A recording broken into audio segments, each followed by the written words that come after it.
Hey guys, welcome back. So today we're on Brass Hill to talk about 5 firearms. If I could only keep 5 guns from my collection, what would they be and what's my rationale for keeping those 5 firearms? And this has nothing to do with the recent election or proposed gun bans. Please don't read into this video. This is just a fun video and kind of some mental gymnastics that I was going through recently. Like, what if I could only keep 5 of them? What would it be and why would I keep that particular firearm? So, keeping that in mind, let's get started with my rifle. Of course, you're going to have a rifle that you're going to keep with you pretty much anywhere you go. I do anyway. And a rifle that you're going to go to the range with and shoot primarily the most. It's going to be something you perhaps may use for self-protection, things like that. You're probably thinking I would choose my BCM, which I've had for many, many years, but you would be wrong. And this is where I have to kind of come clean. The last year or so, I've been evaluating the Sig Virtus. And this gun has really grown on me, and to the point where I've been shooting this more than my AR-15s. This gun, yes, it's a little bit heavy, yes, it's a little bit different, but it just shoots so well. It's accurate, it has a very muted recoil impulse, it's easy to clean, it's modular, and it's just a great gun in my experience. Now, this isn't my first rodeo with the MCX. You know, I've had an MCX since they pretty much came out. This is just an evolution of that rifle, and it's called, again, the Virtus. So I would keep this gun for personal protection, for just range use and, you know, having a good time when 5.56 is readily available, which it currently isn't. And in the configuration, you see it here. So I'd have a red dot sight because I can use a red dot sight out to 300 yards effectively. I can push it probably past that if I had to. I have a Surefire weapons light on here with a pressure switch on top. And out here I have a K-can from OSS, hand stop, and this is my favorite 5.56 rifle. Now all I gotta do is find the ammunition for it. We're gonna fire 10 rounds because we are in the ammo crunch of 2020, and we are using Federal ammunition. We'd like to thank our friends over at Federal for supplying the ammunition to the channel. Without that support, it would be really ugly right now. But even then, we're still conserving our ammunition. So we're gonna fire off 10 shots, our challenge target, about 100 yards away.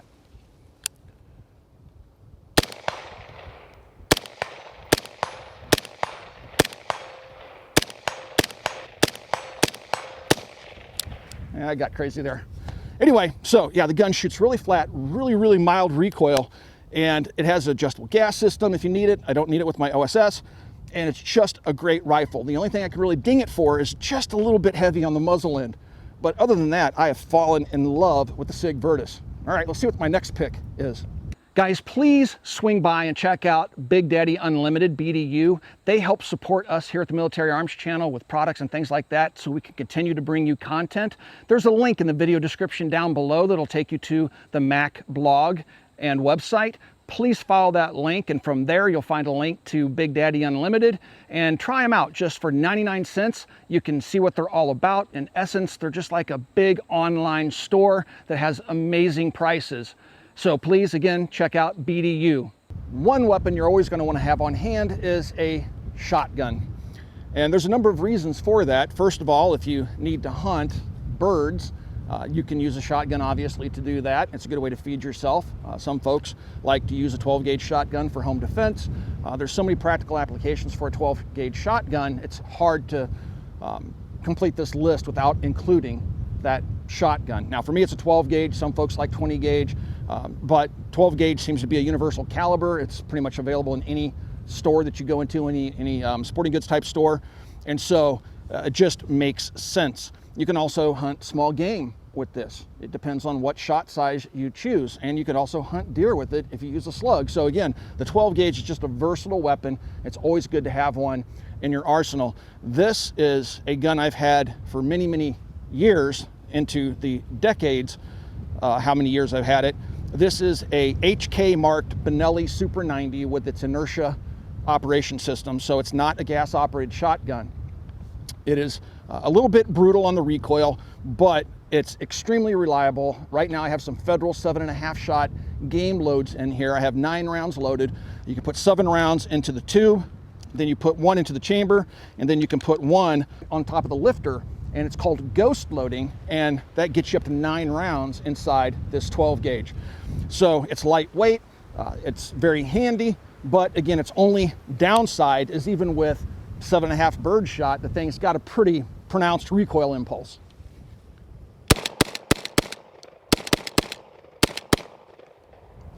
But they will cycle everything from birdshot to buckshot, and that's why I love the Super 90. I know many of you are taking a look at the Super 90 going, gosh, that's so 1990s. Who in the world would use a Benelli Super 90? I play Call of Duty. I want an Origin 12. Yeah, everybody wants an Origin 12. I'm going to throw a couple of curveballs at you guys in this video, and the first one is this. So we were standing around talking about my picks before we were filming this afternoon, and I had originally picked something other than this. And at the end of the day, I'm settling on the long-range precision/hunting rifle versus the other option, which I'll show you here in a moment, and I'll explain why. So everything I have so far out here this afternoon that I've shown you has been pretty much an intermediate caliber. And I thought, well, I really enjoy long-range shooting. I certainly enjoy hunting.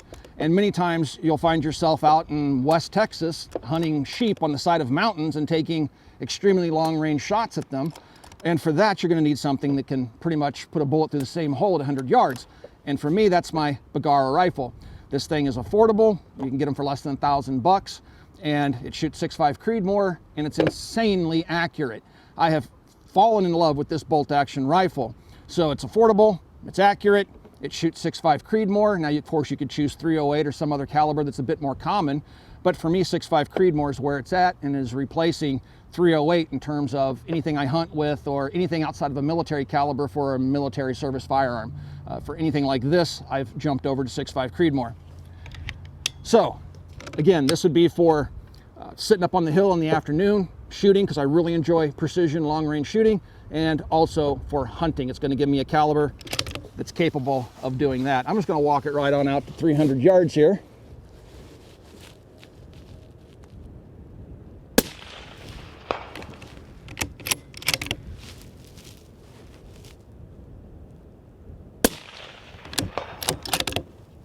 I should wait to run the bolt so you guys can hopefully hear the round hit 300 yards.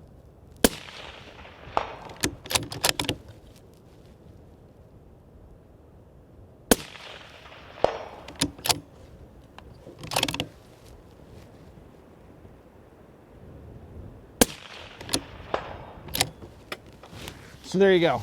Smooth shooting rifle, extremely accurate, and I absolutely love it. So what was the other option? The gun that got kicked out of the top 5 list is my Ruger 1022 with a Gemtech integral suppressed barrel, primary arms red dot sight, and a Magpul stock.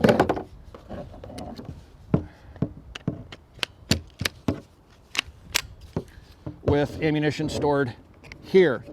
Now, we were talking about this gun and what its uses are. So it can be used to hunt small game. Well, I can do that with my 12 gauge shotgun. It can be used in a survival situation, taking discrete shots. I'm over 50 years old and nobody in my family has ever lived through a complete collapse of society. So the chances of that happening are pretty low. I don't think I'll probably need a suppressed rifle for taking discrete shots during the fall of, or the decay of, civilization as we know it. So really, it's just left for fun and plinking without ears. To me, having a long-range capable rifle that's also good for hunting is more important than having this. But it was a really tough call. This is a cool setup because you can store 3 10-round magazines in the buttstock.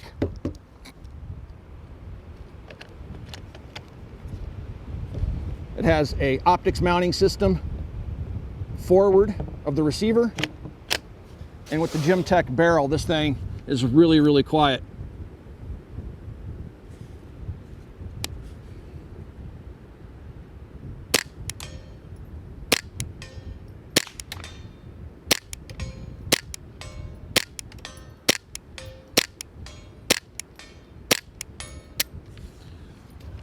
Yeah, it was a tough call, but at the end of the day, Bergara won out.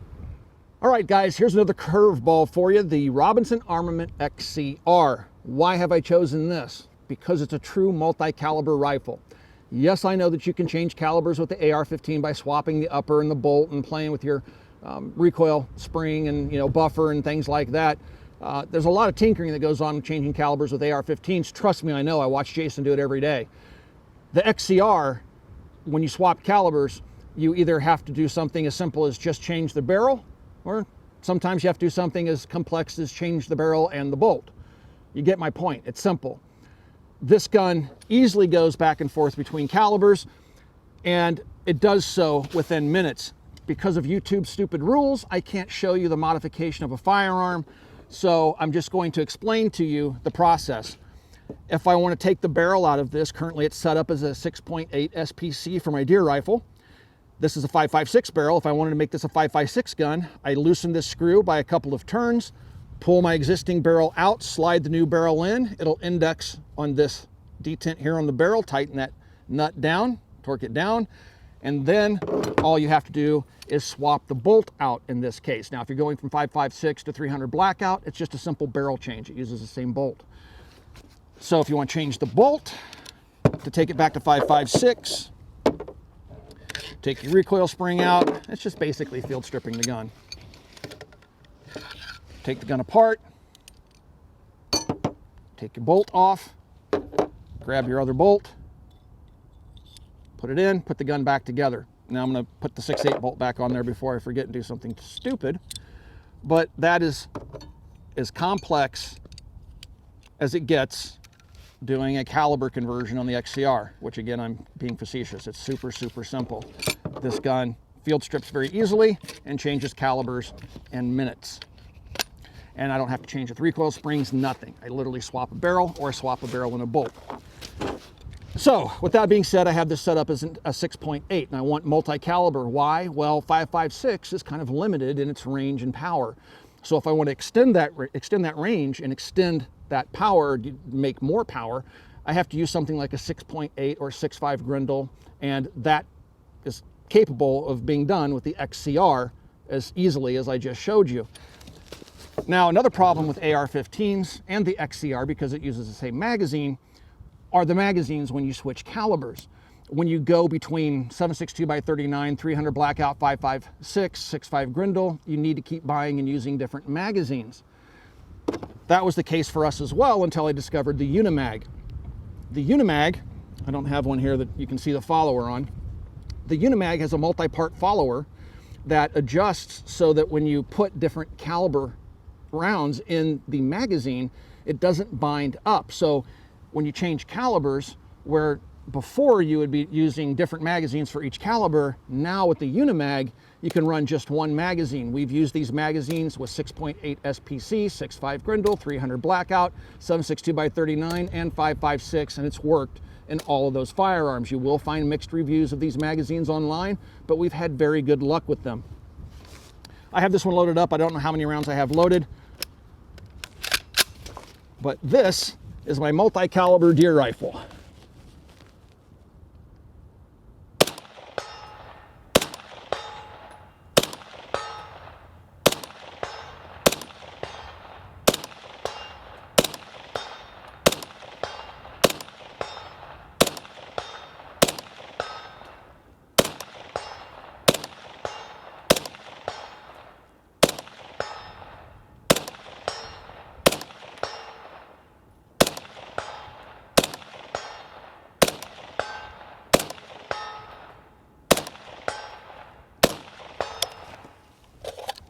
There you go.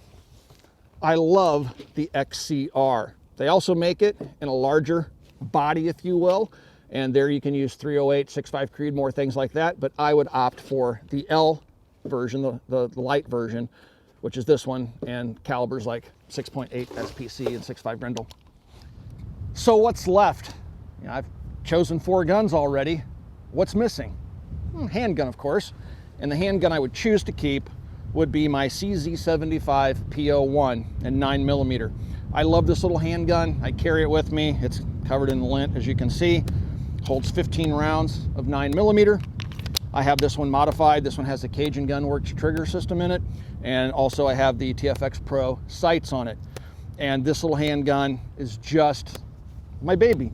So this would be the handgun I would keep.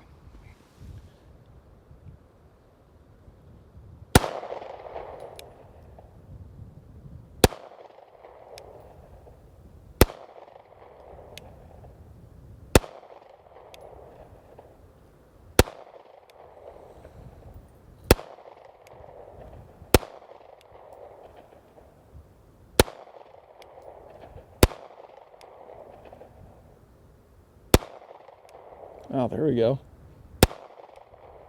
I'm shooting 200 yards with my handgun.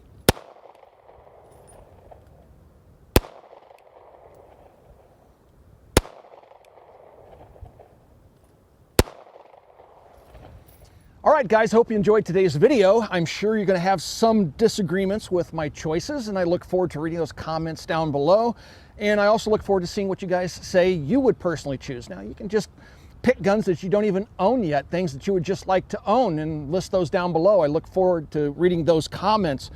And I look forward to you guys, critiquing my choice of firearms. You've seen much of my firearms collection if you follow me over the years. And it'll be interesting to see if you guys would replace one of the firearms I've shown you this afternoon with something else in my collection. Guys, thank you for 12 years of support. If you would like to support us here at the Military Arms Channel so we can continue to bring you content like this, and perhaps you'd like some perks, some behind the scenes information and stuff like that, consider becoming part of our Patreon family. We're supported by you, our viewing audience, not the gun manufacturers. Also, please swing by and check out coppercustom.com. Again, guys, thank you for 12 years of support, and we'll talk to you guys soon.